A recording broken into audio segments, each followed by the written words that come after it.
সালাতে রুকু পেলে সালাত রাকাত হয়ে যাবে, কিন্তু অনেক সময় রুকুর সময় কম পাওয়ায় অনেকে তাকবীরে তাহরিমা পড়তেই ভুলে যায়, শুধু রুকুতে চলে যায়।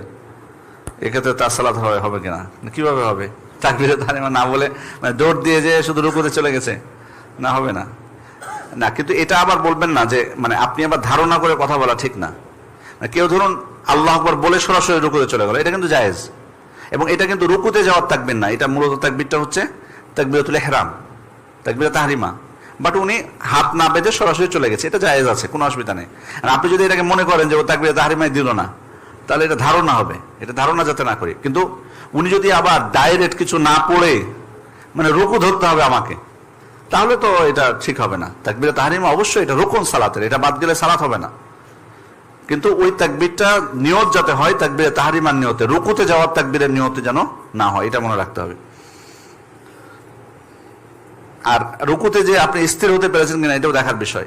মানে অনেক সময় আমি দেখেছি কিছু কিছু মুসল্লিকে ইমাম মাথা উঠিয়ে নিয়েছে, তাও উনি জোরপূর্বক রুকু ধরার চেষ্টা করেন। এটা খবরদার করবেন না। আপনি ইমামের আগে রুকুতে যে স্থির হতে পেরেছেন কিনা, এবং একবার তাসবিহ পাঠটা এটা আপনার জন্য একটা মানদণ্ড করে নিন, একবার তাসবিহ পাঠটা। তাহলে কেন এটা বলছি, তাহলে আপনি বুঝতে পারবেন যে আপনি স্থির হতে পেরেছেন। একবার তাসবিহ যদি পাঠ করতে পারেন ইমাম উঠার আগে, তাহলে আপনি বুঝতে পারবেন যে আপনি রুকু পেয়েছেন। যদিও অনেক ওলামায়ে কেরামের মতে রুকুতে স্থির হলেই রুকু পাওয়া হবে, তবে একবার তাসবিহ পাঠটা, এই মতটাকে আমি বেশি প্রাধান্য দিই, এই কারণে যে আসলে স্থির হতে উনি পারলেন কিনা এটাও তো অনেক সময় তার মধ্যে সন্দেহ ডেকে আনবে।